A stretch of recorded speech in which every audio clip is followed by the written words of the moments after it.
We all got secrets. Welcome to the ClosetEd interview series, where I bring you video interviews with some of the sexiest, sharpest thinkers in the fields of sex positivity, non-monogamy, LGBTQ plus rights and issues, and shame and stigma reduction. This week, I'm bringing you my interview with Luna Robbie, aka Yo Lee, the magical enchantress behind the Sex Stories podcast, which I encourage you to check out. It is wonderful. Luna is wonderful. And I had so much fun hearing about her origin story and her thoughts on what is normal after collecting so many sex stories and having so much sex with so many different people, being that she is pretty horny and a sex worker at Sherry's Ranch in Las Vegas. Without further ado, here's the interview. Luna Robbie, welcome to Closet Ed. I am so excited right now. Okay, listeners. This is the first time I've done a video podcast, so, excuse any technical difficulties, but this woman that I'm introducing you to now probably needs no introduction. You've probably already found her if you've found my podcast. Her name is Luna Robbie, aka Yo Lee, the host and creator of the Sex Stories podcast, which has been releasing episodes for the last 7 years. She is a sex educator, a sex positivity advocate, a sex worker, and a person who is out here in the world using sex positivity and education to spread ripples of love and non-judgment throughout our society, which I think we all know that we really need that. Luna, welcome to the show. Thank you so much for talking to me. Oh my gosh, Samia, thank you so much for having me. I'm so excited to be here talking to another sex-loving human. This is amazing. Did I say your name right? You did. You said it perfect. Just Thank you. Sure, it means the world to me. I'm not going to lie. I have quite a crush on you. I have been listening to your show. I love the things you have to share. You're an expert in the field of how to have sex safely, and with the utmost in consent. And I'm just very curious, and I want to, the listeners to hear about how you got here. What's your origin story? How did you become this way? Do we give the long version, the medium version? I'll give the quick overview first, and then we can fill in some detail. The short version is I grew up on a farm.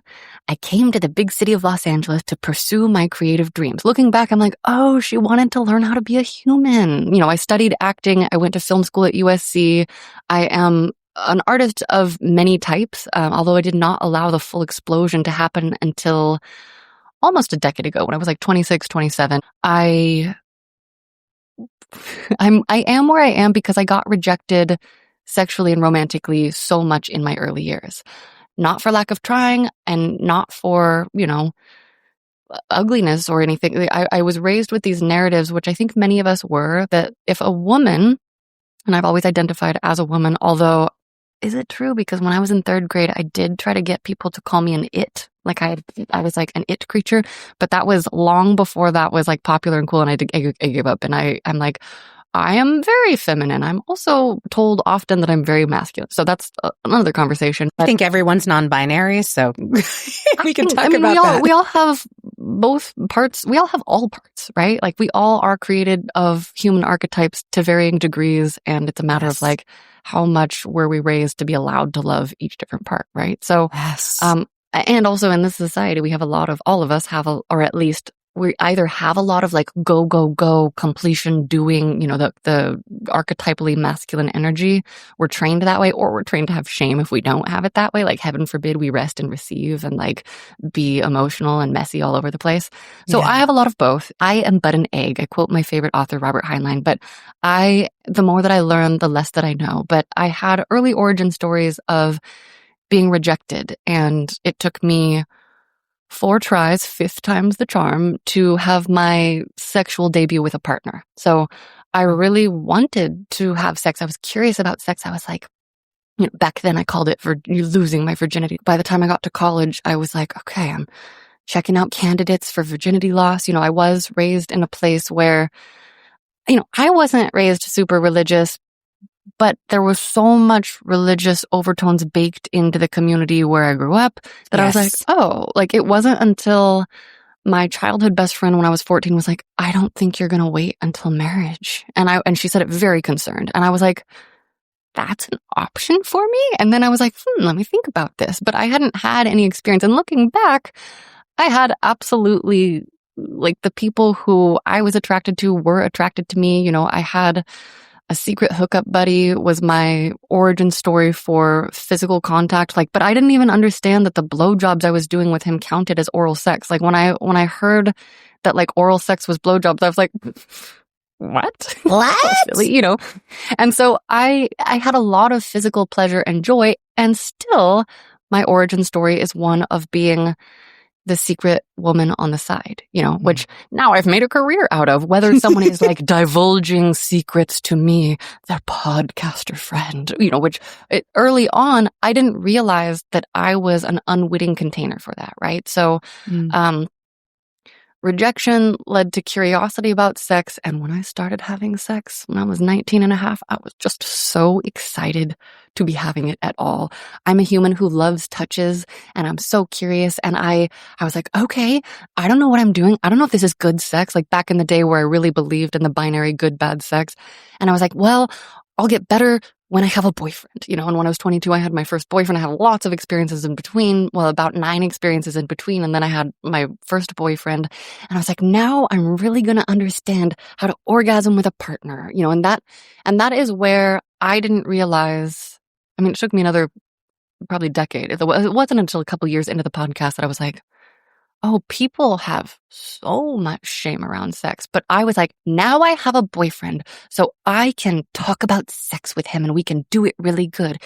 And I had no emotional tools. I had no gentle communication skills. I had no understanding because no one had ever taught me.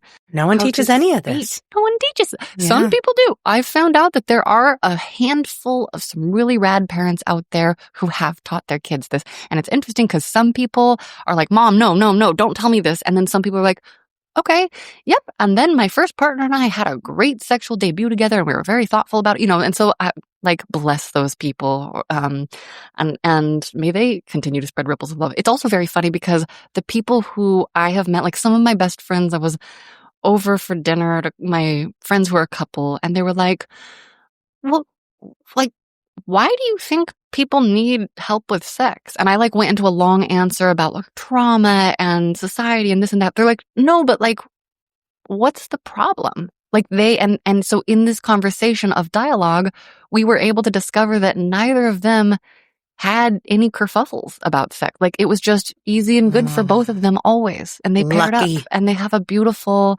very beautiful, securely attached, loving connection together. And when they were hearing more about my experiences, they were like, oh my gosh, I didn't know it could be like that. And I see a lot of people who, like me, are curious or seeking or have various levels of shame. Anyway, back to the timeline. I had a boyfriend. I realized that I didn't have the communication tools. And of course, at the time I was like, oh, he's the problem. I obviously am perfect. I was still in the kind of shame, blame, and judgment paradigm that society that society. That's what. Just the unconscious parts. And I didn't understand the level of self-righteousness that I had absorbed, because I had my own, I don't want to be bad and wrong. And we would get into fights. Every time I would try to share a need or do that, because I have a very, very sensitive clitoris. And I didn't know at the time that I was way more sensitive than a lot of other vulva owners. And so in trying to get my needs met in this connection, and we had great sex. I got to put my finger in his butt for the first time, and I was like, whoa, that's a loop that takes me to the next level. And that was the first. I didn't have any concept of kinkiness. I didn't have any concept of is this good, not good, bad. I didn't know about lube. If only we'd known about lube. That was the first time I tried anal. But I was so curious. I just wanted to try everything. Oh, I'm a liar. That's not the first time I tried anal. I did all the holes my first time. It was the first time I'd tried anal since losing my virginity. I was like, I want to do everything. And so after that relationship, I'm still very good friends with that first boyfriend, even though our romantic connection didn't go forward after a couple years. I casual dated. I'm in my mid-20s, and I'm like, yeah, now I'll really do grown-up sex. And I didn't. It was a very confusing time. I started I slept with a couple of my friends or my friends who were a couple. And I was like, I mean, I don't think I count as queer. Like everyone thinks women are beautiful. Like a lot of people have sex with their girlfriends and their boyfriends, like that's like normal, right? And then I fell in love with an AFAB person. And I also did not know I didn't know about trauma. I didn't know anything about other people's trauma. I was raised with two super duper loving, I would say unconditionally loving, grounded, well-resourced, stable parents. And, I was always a little different, but it was like, oh, sweetie, you're a little different, and there are other things that are sneaky, right? Like I was like loved for that, but I wasn't taught to own it. It's really only in the last couple of years, maybe even this year. I mean, and maybe next year I'll be like, I'm really owning it now. It's an ever evolving process, right? To be like, here's who I am today, and I am coming forth more and more as myself. And so in that crazy mid-20s time, I became disillusioned. Sex wasn't good. I burned myself out producing. I didn't want to go to auditions. I didn't want to do anything I liked. I was not in a good place. And I was 26 at the time. And I was sitting in my rooftop hot tub in this beautiful place in downtown LA, staring at the city. And I was like, I can't. I had at the time judged myself a failure. I was like, I have no relationships. I don't even know how to connect with people. I just want to shave my head and go away. And my hair is something that people find very beautiful. I am a natural, dirty blonde. It comes out of my head like this. It's got a great texture. It's princess hair. Like my very first crush in elementary school was like, I can always recognize you because you're the only one with angel hair.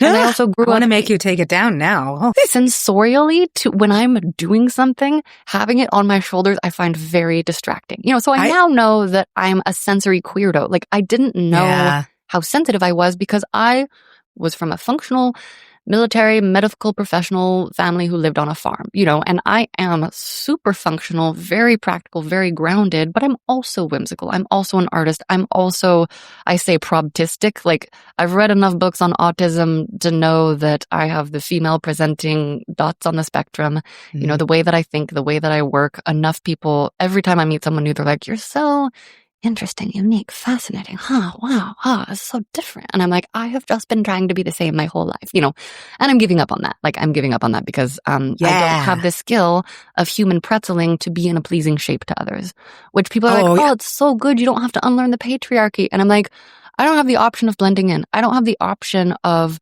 I'm getting better, right? And they say that by age 50, socially, I'll probably catch up, and I've been doing a lot of research.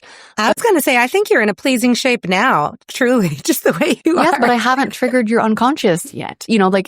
There's so many times in the past where I have really thought I was delivering a helpful, clear piece of information, and I was accidentally revealing to the person I was speaking with, their unconscious, and they were like, you're judging me. And I'm like, no, you said this, but we said that, and it seems opposite, and I don't know how to come together. So I'm learning to be graceful with that. I'm learning to let people's unconsciousness lie and be gentle, like I really am. And at this time when I was disillusioned, I didn't know what to do. I was sitting in the hot tub, and I was like, wait a second, I could just shave my head. I could shave my head and travel for a while when I finish this job. I could go to the Bolivian salt flats like I've always wanted to, and so I did. And I didn't tell anyone at the time really how sad I was. Everyone was like, that's so wonderful that you're doing all of it. And I was going off to ponder the validity of staying alive on this planet, and also I knew that I needed to collect pieces of my soul. And as I wandered around, I had sex with many Latin lovers, or not all of them were Latin, other travelers, people. And it was on this journey that I was like, why is some sex so good and some sex is so mediocre? At the time, I was still using the phrase bad, but I was like, how come I feel so in flow and connected to some people? And then sometimes, there was one man in particular who was a wonderful human.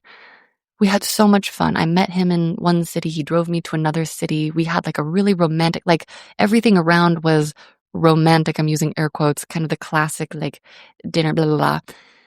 but the sex was so bad and I couldn't figure out why. And that's also when I like became aware that I had some self-love issues because I was like, I'm in paradise. Everything's wonderful. I'm unhappy still, you know? And so that's where I was like, oh, I hate myself. I got to fix this. And so I, you know, longer story short, I guess I really am giving the medium long version. I love it. Yay! I'm here for it. But I decided to come back. I only ended up traveling just under 6 months, you know, and it was a lifetime and also very short. And this was the second half of 2016. I came back the beginning of 2017 and I was like, I don't know exactly what I'm doing, but I need to do things that I believe in. And I really need to figure out sex. And I always wanted to like do the type of sex where you like dress up or get tied up or something. Like I want to try that, you know? And, and so things worked out in that moment that I was dabbling on sugar dating websites at the time, and I happened to crash into a man who was a gentleman dom, you know, and looking back, I don't think he's a consciously bad person, but he absolutely had like the predatory tendencies of like, oh, you've never been a submissive? Well, here's how it works, you know, and he took great pleasure in, I think, introducing people. And I saw him off and on for 4 years. Like he became my master. I was his submissive. I knew nothing about kink, but I learned so much so quickly. And that first year that I was with him, I'd see him once or twice or thrice a month. You know, he was a married person in a don't ask, don't tell. And at the time I was like, that's okay.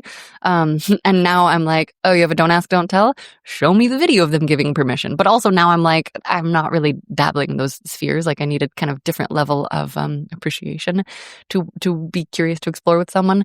And I learned so much. And he was so important because in that first year, so this was 2017 turning into 2018. So my own personal sexual awakening, because I was like, oh my God, this is the sex I always imagined. And for me, the missing ingredient wasn't just kink. It was the clear communication and it was all of the sensations, this person that would give me so much attention, who would think about me, who would say naughty things, but not just naughty all the time. It was like, at the beginning, it was wrapped up with my whole personhood, and I felt like he saw my artist self, and it was so stimulating for my whole life, and we talked explicitly about things. And I was like, watching the news coverage of Me Too as it was unfolding, increasingly confused that like mainstream television anchors were blaming and shaming, and it seemed almost like a weird tabloidy talk show thing. I'm like, why is nobody talking about the solutions here? How come people are shitting on men as if it's a one-sided problem? Like all heteronormative people, if you're a man who fucks a woman and a woman who fucks a man, blaming the other side is not useful. Everyone is responsible. This whole society. And I think it's highly problematic. I can't understand how there can be so much anger. I can't. It's trauma. I get it. It's generations. It's thousands and thousands of years of trauma. Actually, no. Yeah. I know and I don't know. But I find it so interesting that the norm and the go-to is this vitriol and telling people they're wrong without giving them a manual for how to be right. You know, and there's no one agreement, right? And in all of our niched down, globalized niche down society, the communities that we have in these different spaces, I have not found clear agreement. I found lots of overlapping agreement presented in so many different packages in different ways that I have so much compassion for men. I have so much compassion for women. I have so much compassion for trans and non-binary and agender and all people. Like, that's why I say, hello, lovely humans. We are all lovely humans. We have potential to be, even if we are very, very harmed, you know. And I also have a larger cosmology. You know, we are one. We are all expressions of a larger energy. Like, I really do vibe into that psychedelic frame. I do too. And so, yeah. And so I believe that that's why all of us spreading ripples of love are so important. So that was the impetus behind, and it's so funny because looking back at the time, I was like, weird. They're just like mad at Aziz Ansari, but no one's talking about like, why does he have these fucked up patterns? Like, that was the pivotal one for me, Aziz Ansari and Grace. And I was like, and Grace is using a fake name, and maybe that's for her protection, but it feels like there's some stuff missing from this conversation. And I was like, oh, the people are nervous to talk about sex. I'm not nervous to talk about sex. I could talk about it with people, and we could practice and then maybe I could learn more about sex and be good at it. So like literally at the beginning of 2018, I like was hit with this lightning bolt late January 2018. And I was like, I will finally get good at sex. I thought I would like interview people for a year or two and like really learn the techniques of blowjobs and move on, you know?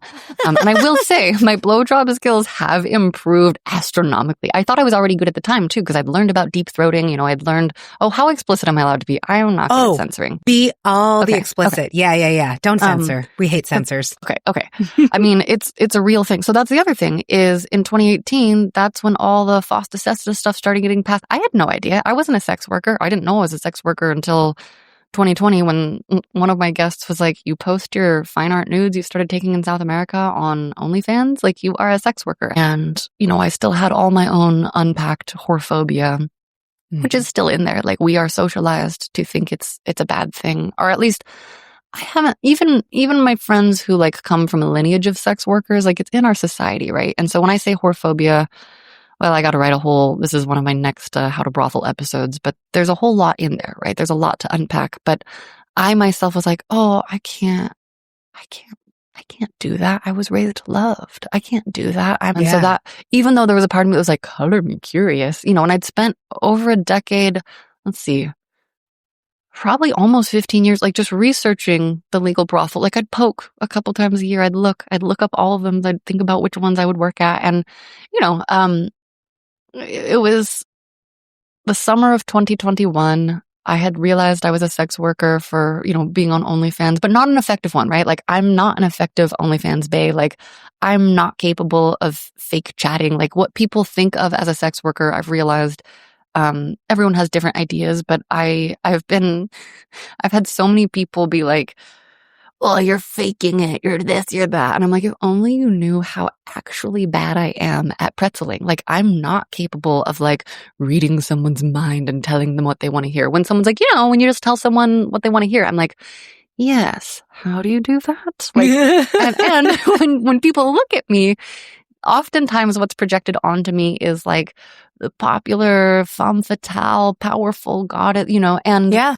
I could see that. And I'm usually pretty confused by the social norms because the social norms are really weird. And we'll get into talking about norms later, but like I'm mostly struggling to track the nonsense that comes my way. Even when I speak with people and I'm like, I like very direct speech. I didn't realize how strong the unconscious is in most people. And so you know, I have people still that like are trying to like play these fun, coy games. Like one of my lovers recently was like, I'd like to invite Wyo to this event. And I was like, but I introduced myself as Luna now. Is that going to be a problem? Like, I don't want to make you uncomfortable. And he's like, well, is Wyo going to be jealous of Luna? And I'm like, if you engaged with any of my work in a meaningful way, you would know that jealousy as a concept barely like doesn't register in my native brain. I've been studying it, so I understand other people's experiences of it, but to a fault where I had a lover who I was like, yep, we're dating.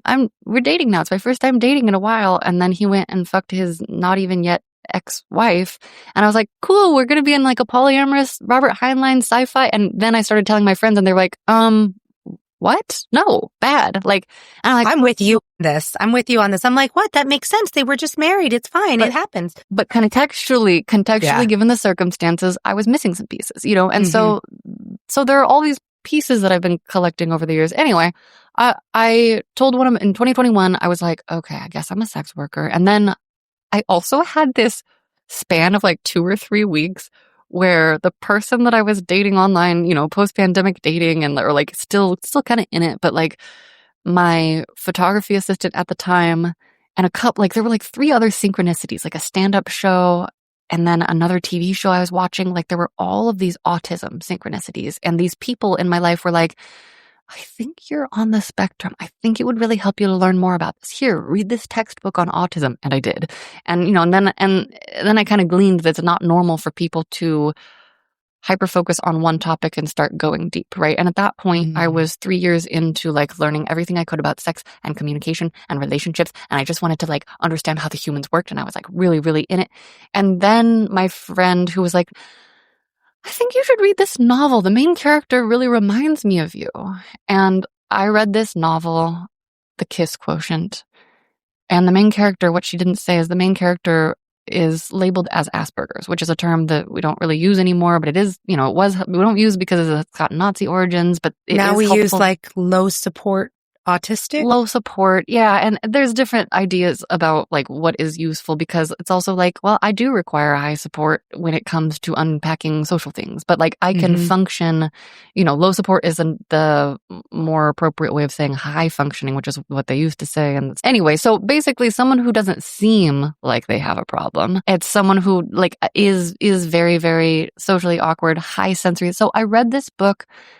I listened to it. Because I couldn't read it because I was crying, because it was the first time that I had seen myself represented in media. Like, and I didn't know, because I'm blonde-haired, blue-eyed. If anything, I grew up feeling guilty because I grew up in the 90s when I was like, not everyone's blonde-haired and blue-eyed. So I felt really guilty. So then when people liked my hair, I was like, I don't want to have this hair.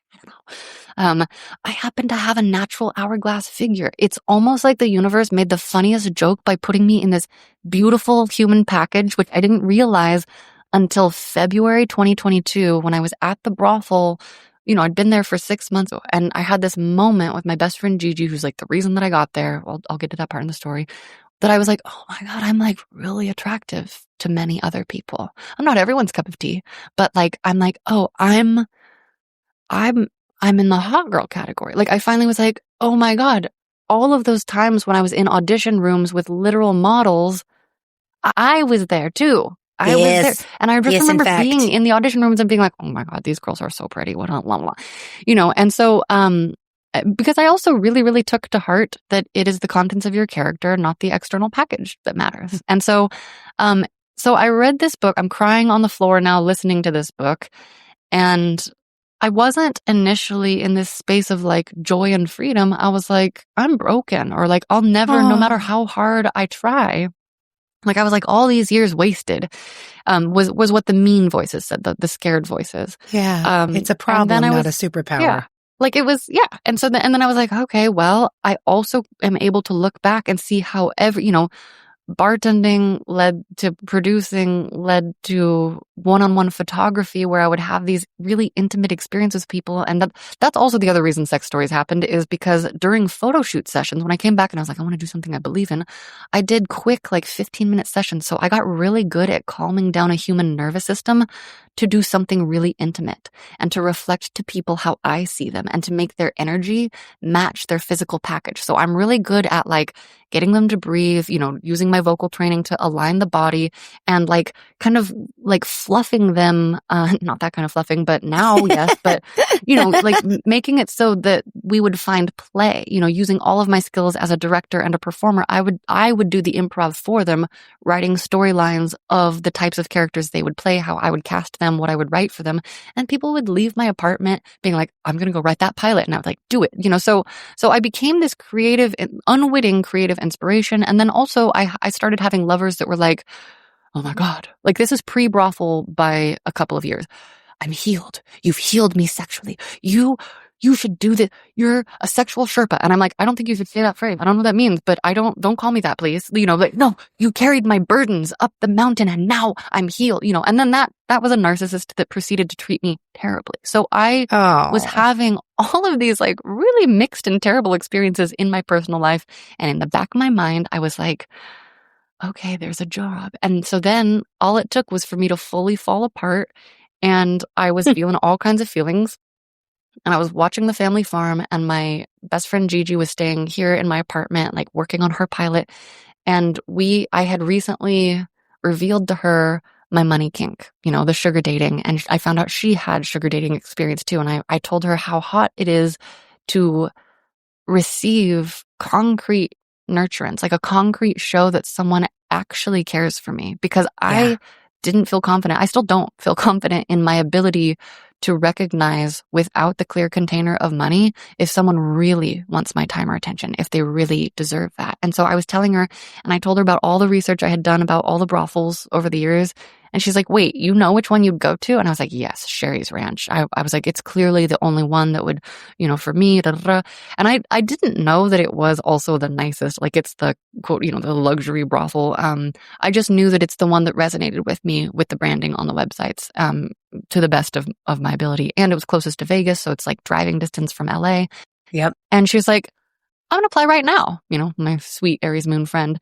And she applied right then. And I was like, I'm coming too, And so it was very funny because and I had a shaved head at the time. And I don't know if I've said this out loud publicly, but, after a year of working there and, making my worst dream come true one time, not breaking even 1 week, I was like, oh, I read the statistic where short hair on women appeals to 10% of men. And those are most of the people who are coming in to be brothel patrons. And so I was like, all right, I have beautiful hair. I'm going to grow it back. And, now I'm on my mission to make the world a sexy. I'm still on my mission to make the world a sexier, more loving place. And now I no longer struggle to support the podcast or to, I'm saving up for the future super duper healing retreat center, the full service creativity resort. That is my lifelong mission. We'll see what form it takes, and I have many, many other ideas for things to unpack along the way. And in the meantime, I'm like, we got to address the education piece. So, on the horizons are the I call it edurotic content, the educational, not exactly porn, but it is, but it isn't, So I have many different iterations of things I'm working on long term. And right now I am hoping to get as many, I'm doing batch recordings with sex stories so that I can keep the podcast going because I love sex stories. Not just my podcast. I love sex stories. I love hearing what people are into. Me love too. It's private, so fun. Intimate containers where people are their actual selves. And people are like, well, what's an actual self? What if the hidden one is fake? And I'm like, what if the one where people feel safe is the real thing? Yes. So that's the origin. That's the long origin story that took up a lot of time, but there we go. This is grateful. Those are the overviews. No, that's amazing. I mean, how powerful and what a journey that you're still on of both self-acceptance and acceptance of others, educating yourself and then turning around and educating others and making this podcast while you were going through all of these steps of this journey. You weren't working at the brothel until many years into making your show. Oh, sex stories was the gateway. Yeah. Because it was only in interviewing, dozens and now hundreds of people in a deep way that I was like, oh, my level of desire is different. I have spontaneous desire. I'm low level, ready to fuck most of the time. If I'm healthy, and I'm pretty healthy, and I need a good reason, and I need someone who is willing to connect with me. So it's not that I will fuck anything that moves, but before the brothel, I was wasting so much energy trying to be like, where will I have sex? Will it be safe? Will I this? Will I that? And there was also sexual assault. That was the other piece, is right before talking to Gigi, I was having sex with one of my friends who was a great artist. We'd connected creatively. We had a great crush and blah, blah, blah. And I thought he was a safe person. And we were fucking one day. And he was like, hold on a second. And he readjusted doggy style. And then he's like, how does that feel? I was like, good. And then I turned around and he was holding up the condom. So he had removed the condom, even though we had explicitly had the agreement to have protected sex. He didn't tell me. That's terrible. Two weeks later in California, it was officially made, illegal something. A form of sexual assault, form of rape. Yeah. And the funniest thing is literally last week he texted me. He's like, hey, I'm so sorry I messed up our friendship. I really cared about you. And I was like, sexual assault is a weird way to show a person that. Because I also, after it happened, so here's the thing. This is where my trauma response came in. I was very turned on. Bareback is hot. It was already there. And so what I said to him in the moment was, if you come in me, I will kill you. But then I came a few seconds later and then we were done. And so then I sat him down and I was like, hey, what you did is absolutely not okay. Yeah. It's a consent violation. And I walked him through it. That was in 2021, right before I started the brothel. That was one of the final straws before talking to Gigi. And he texted me last week and he, quote unquote, had no idea. It's like he didn't retain any of the information, or at least that's what he said. And I was like, look, I'm grateful to you for sending me on a path where I'm now safe and valued and people care about me. I was like, and to get a repeat of this lesson, you need to pay me. And he kept being like defensive and this and that. And so I was like, no, that is rape. Like, he was like, what? No, I'm so sorry. And I was like, no, dude, like, that's not a sorry thing. It's you did bad, and I told you nicely, and clearly you didn't hear. So you removing a condom when we've agreed to use protection, we didn't have a conversation in between, we didn't say fluid bonding was okay, even though I finished the act for my pleasure in that moment. That was the choice I made. Maybe also mild trauma response, also very kinky, unconscious kink though. Like, that's not a negotiated power exchange. That's like a fucked up sexual assault that is in the category of rape. So then I Venmo requested him $1,000 for consent lesson and blocked him. Did he send the $1,000? No, no. But, I'm just going to keep hitting remind every so often. If it comes up. I'll probably forget. It's not really, but I have compassion for him. Whatever happened to him, to make that sort of fucked up behavior in his purview, to make it so that he probably saw a picture of me with long hair and was probably trying to hit on me again, and I don't need that energy in my life. Like, I'm at a different path. So, I feel grateful because I look back on my story and I see how every single thing has led me to where I am. And I know that I'm spreading ripples of love and I feel real good about it. And it's also been surprising, strange, and uncomfortable to, change so much and just have it be kind of out in the open as I'm figuring out my own path.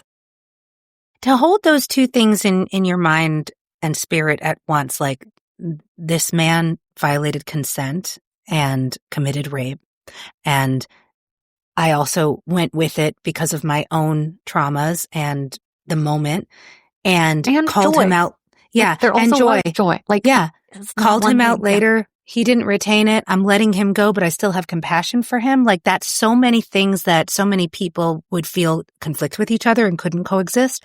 But humanity and life is that way always. Everything is a paradox. Everything is a conflict. There's always two truths that seem to not be able to coexisting. Yeah. And I actually believe that most people I speak with, because I speak to people from all walks of life, all sorts of backgrounds, all sides of the political spectrum. And I really, really, really experienced that most people agree on most things in the larger ways, even if the details are different. Yeah. But most people are telling the same stories with different, it's just a different bad guy. And those are part of the narratives. And I really notice, because I'm not as good yet at the really strong social media 30 to 90 second snippets that really make a point with strong rhetoric. I have long, in-depth, nuanced conversations with people. And in those spaces, most people who I talk to are very capable because they have personal experiences of yes and, both and, this and that, all of it. And so even if people are, I don't want to say stuck, even if people may be at a particular moment in their life where they are identifying with the victim part of themselves, or they are only able to access the rage at the bad guy in their story or whatever, usually there is actually space for more if they are given space to experience that. It is our society and the narratives that are common in our society that I think are pushing people. It's clickbait. It's cable TV that morphed into bite-sized internet amygdala triggers. Yeah. But most of the time when people are not being triggered by media that's made to have us click out of fear to buy more stuff to be in this haze, most people are able to hold very complex thoughts because we've all had the complex experience of our inner parts. And I could go all nerdy neuroscience about left brain thinking and feeling and right brain thinking and feeling and how that's the source of the actual different parts. And we could get into internal family systems, but that's, beyond the scope of this conversation. And it's a complex world and most people know that. And all the feelings are valid, right? Yes. So this is a great moment to segue into my second big question for you. As a podcaster who collects people's sex stories, and you've heard hundreds and hundreds and hundreds of them. It's going to be thousands eventually. And a sex worker who shares intimate time with a spectrum of people. I'm curious to know how your perception of what is actually normal in human beings, in human behaviors, desires, proclivities, preferences, because we have this society that has these very narrow sets of norms. Everyone is sort of assumed to be straight, assumed to want a monogamous lifelong relationship, assumed to want vanilla sex, and anything that's outside of just that is considered deviant and strange and weird. But in my experience of collecting stories, because like you, I've collected stories for years and years because I've been so out and proud about who I am. Everyone knows intuitively that I won't judge them. So I've collected all these stories, and I have a different view of what is normal than what society says is normal. What's your view? What do you think is normal, actually, in reality? Yeah. I love this question, and there's so many ways I could answer it. And the first thing that comes to mind is my obsession is it's normal to want to connect. It's normal to want to be seen. It's normal to want to feel normal, even though there is no single prescribed thing. It's normal to feel like we are too weird. It's normal to feel shame about whatever it is. You know, someone wrote to me last night and was like, Luna, I'm a virgin and I'm 30 and I'm too late and I'm this and I'm that. I'm like, it's normal to feel too late when you've had sex. I was 19 and felt too late. It's normal to feel too early. Like, it's normal to feel like we're in the wrong time, doing it wrong, like we don't know enough. It's normal because society has morphed us into these funny, self-judgmental creatures. It's normal to judge ourselves. And it is radically powerful to be able to say, oh, normal is shackles. Normal is a concept that's largely unhelpful. Mm-hmm. And I say this as a person who I still regularly have sadness that I am, quote unquote, not normal. Even though I am, everyone's like, no, be you, be that. I'm like, yeah. All of us. It's normal for people to fall into patterns of what they think is a should. It's normal for them to not know where that should even came from. Implicit shoulds. Not everyone has explicit shoulds from their family or their community or their religion. A lot of us, it's very in-betweeny. It's the ocean we swim in. It's the ocean we swim in. Yeah. So it's like we're fishies we don't know that we're in that. We don't know that we're like getting oxygen out of the water. And I think it's also normal to continue on a path until something wakes us up. Whether it's our own pain, the pain body becoming too heavy, whether it is a liberating experience. It's normal to want to be seen and connected and valued and to experience pleasure, you know? And yeah, unfortunately, I think society has created this idea that there are some bad things. And it's also like, it's so interesting because I think about this so much because it doesn't make sense. And when I have one-on-one conversations with people, the norms, the idea of what is appropriate or right or whatever is not as powerful, is not as strong. And yet it's so ingrained in people. Or I'll get people that are like so nervous, you know, if they're at the ranch, at the brothel coming in to talk to me. And if, say, we get back to my room, which is the point where we do a negotiation and they're like, okay, this is probably so weird. I don't know. Oh, I've never had this conversation before. Okay. So I want to try different positions. I've never done doggy style, you know, and for some, and that's true for a lot of people. Or like, oh, I've never had like a blowjob from someone who's excited about it. Or, you know, or someone's like, oh, I don't know. I want my butt to get touched. And like, all of that is normal. Like, and so you said that so cutely. There's so many cute people. And even for the people that do not turn into, you know, that I'm not their cup of tea, right? Like, I've had some great conversations. Like, one dude was like, oh, Luna, you're so great. I really like them thicker. You know, you're a little too tall and skinny for me. That's just very, very, you know, I'm sure you're someone's cup of tea and I really love your personality, you know, and so he went with one of my bustier lady friends and that was the right thing for him. And then as he was leaving, I was still sitting in the bar and he's like, bye, Luna, you know, and I, again, because of how I'm wired, because of my joy, because my trauma is mostly lowercase t trauma and sits differently in my body.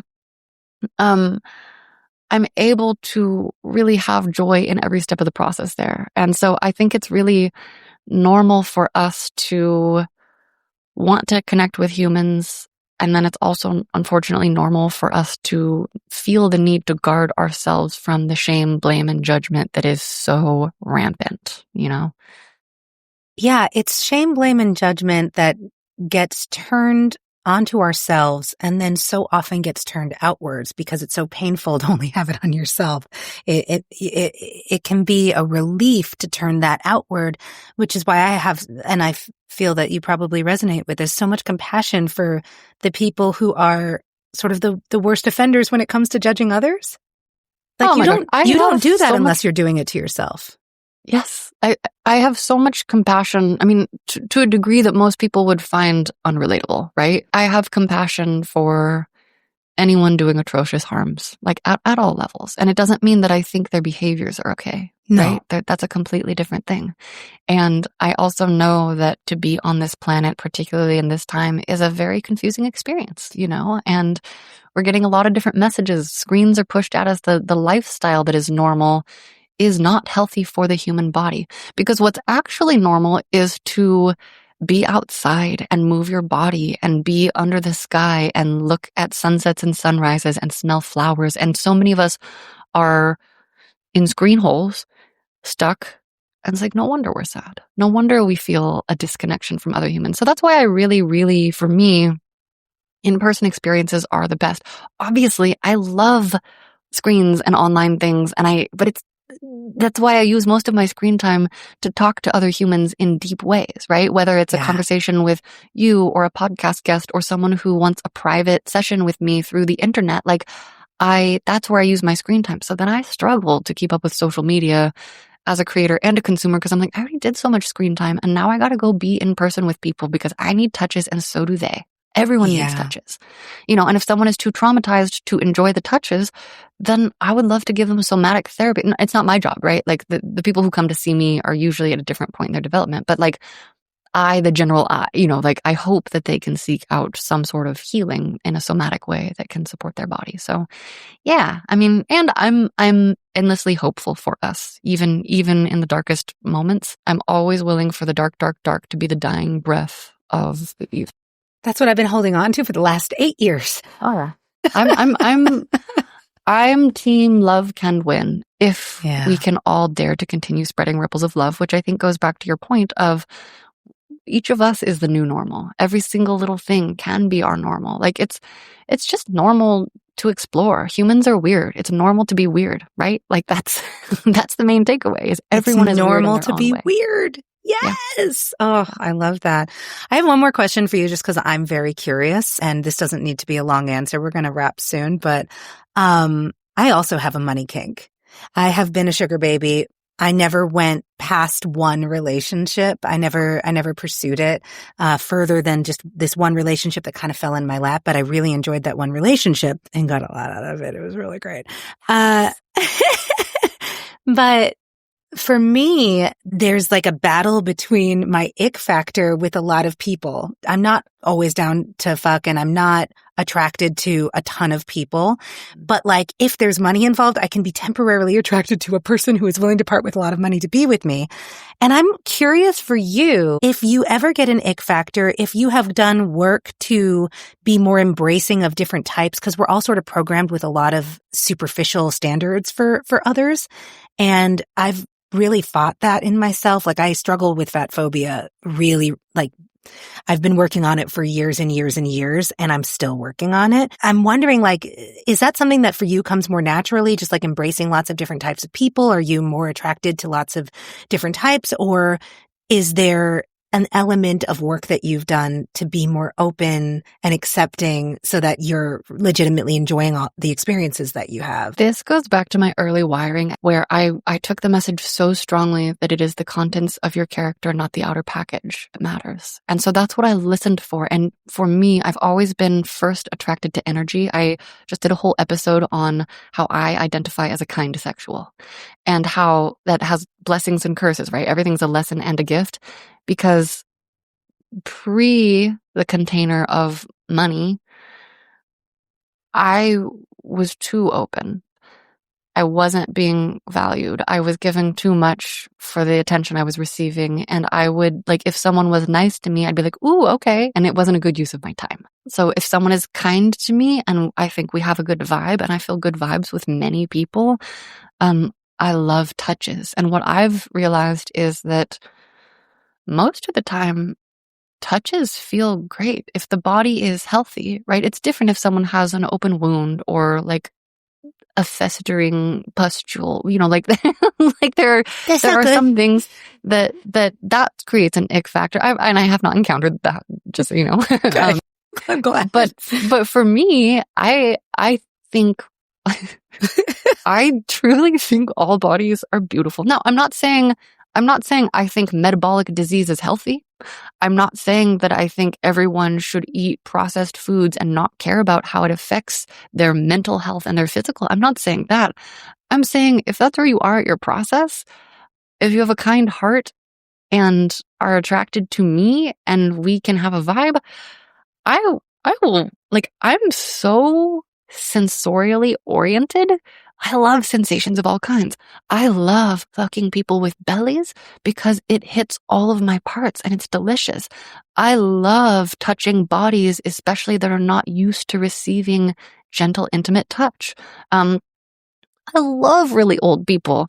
They're not shy at all. Like, they're amazing, And I fucked some really, really, really top tier model hotties, and I could go into all of that. Like I love variety. I'm not just a novelty seeker, but I would say I'm a connoisseur of different things. I love to experience. I have a fucking long bucket list that I'm in my 4th year of trying to organize in a way that makes sense. Haven't figured it out yet. ChatGPT is not able to help me. Too complex. But, I really have not had to do as much work on that. I think that's one of my gifts. And I think it's one of the reasons I'm so well suited for a space in which, if there is kindness, if there is a kind vibe, we can find a container, we can find our overlap. Now, that said, I do get ick factors when people are lying, when their unconscious is causing them to project weird stuff upon me, and it's not what we said, when there's rudeness, like self-hatred, disdain for me as a person. I had one guy come in and, he was like, it was the middle and it was 4 a.m. and he's like, I want you and your friend to dance on me and my friend. And I was like, oh, okay, well, that's going to be X price. And he was like, 100. And I was like, 1,000. And he called me a very rude name. And I shouldn't say out loud how I reacted, but I got him out of my room very quickly. It was very rude, and then I take great pleasure in lecturing those people about how they should use their small amounts of money to go, invest in some therapy and then save up and do some more. So, for me physically, I love people of all types, and I especially love giving pleasure to all types. When it is when you close your eyes, when I close my eyes, everyone feels good if they are kind. That was a mic drop. It was good for me to hear you talk about that. So thank you so much for answering that question. Is there anything that you'd like listeners to know? Anything you'd like to promote? Any projects that are coming up or episodes you're excited about? Obviously, I'm going to link to your show. Yeah, I'm always excited for people to share their stories on Sex Stories. You can do a little voice memo if you don't want to do a full episode, but I love recording those. I hope you will come on. We're going to do an episode. I'm so excited. I'm so excited for that. And then, if people are curious about brothels, now How to Brothel exists as its own feed if anyone's curious about the legal brothel system. And my calendar for the ranch is on the website if anyone wants to come by and get a tour of a real working legal brothel. It's so fun. And I do bring my recording equipment everywhere with me. So I've also been given the okay to record a 10-minute story in person. That's about how long we have to have someone in our room. People can go see the full thing. It's so fun. It's magical. My lady friends, there are goddesses. And I also just want to encourage people to learn. Everyone has different types of healing that they need. I'm super duper recently in this healer training course where I'm learning Tantra, breath work, and somatic therapy. And so that is really resonating. So if people don't know about somatic therapy, Peter Levine is the grandfather of that sort of work. And I really just encourage people to get curious about themselves on deeper levels and to connect with their partners and talk to each other.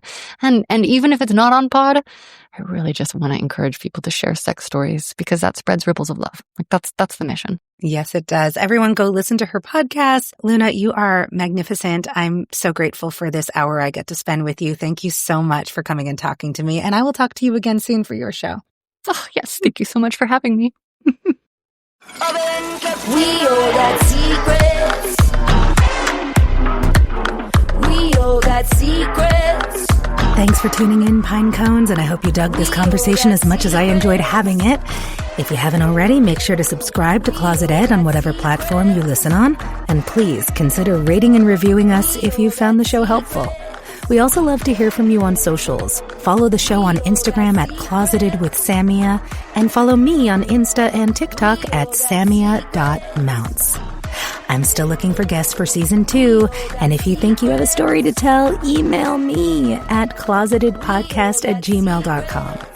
I'm also still collecting anonymous mini confessions. If you have one, record a voice memo in a quiet location and email it to closetedpodcast@gmail.com. Tune in next week for my interview with Kathy Kay of the Strictly Anonymous podcast. She is quite a character, and oh, does she have some stories to tell. See you next week, Pine Cones. Stay saucy. We all got secrets.